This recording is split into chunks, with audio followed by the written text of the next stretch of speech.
Happy birthday to you. Happy birthday.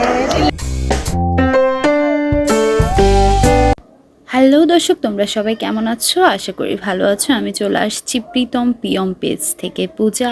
আজকে আবারও চলে আসলাম নতুন একটা ভিডিও নিয়ে, জন্মদিনের ভিডিও, তাও আবার আমার।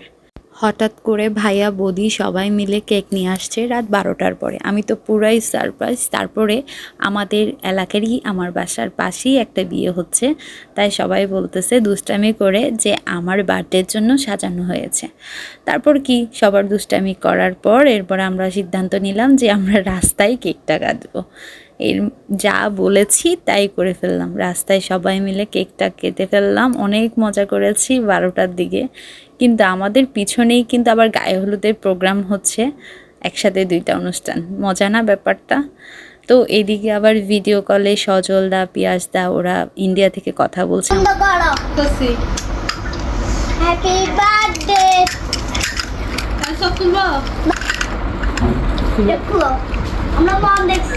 Wow wow what a team की जोर 50 रुपए है 50 रुपए कार्ड एक्टिंग के लिए টিম দিছে এটা।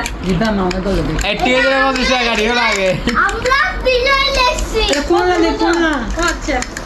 ওরা বসে আছে। কে দেখছে? আমি মানে আমি পুরো 8টা বার একটা আছে।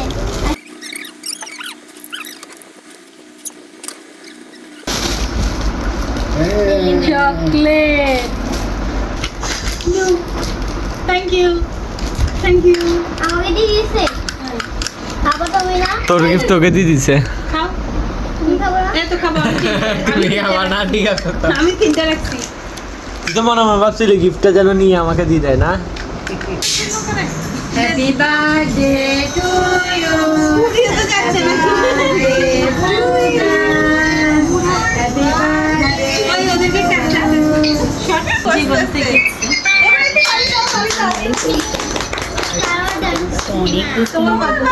এবারে জন্মদিনটা আসলে আমার জন্য অনেক স্পেশাল। না চাইতে রাত 12টার পরে সারপ্রাইজ কেক ভাইয়া বৌদি নিয়ে আসা।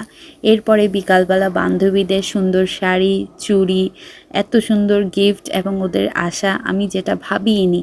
সব কিছু মিলিয়ে আসলে আমার বার্থডেটা অনেক সুন্দর করে উদযাপন করেছি। আমি কিন্তু আমার জন্মদিনের সময় অনেক অসুস্থ ছিলাম, তারপরও ওদের এই সারপ্রাইজ আমাকে অনেক হাসির মুখ ফিরিয়ে নিয়ে এসেছে।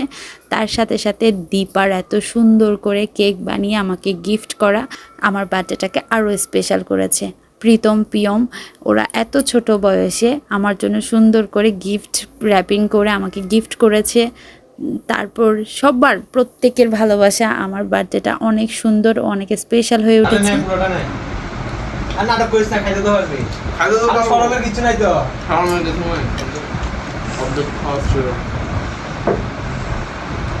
সবাই আমার পরিবারের জন্য আশীর্বাদ করবেন, যাতে আমি সব সময় ওদের সাথে এভাবে হাসি মুখে দিন কাটাতে পারি। আমার ভিডিওটা যদি তোমাদের ভালো লেগে থাকে অবশ্যই লাইক, কমেন্ট, শেয়ার, সাবস্ক্রাইব করে আমার পাশে থাকবে। আবারও দেখা হবে নতুন ভিডিও নিয়ে তোমাদের সাথে। টাটা।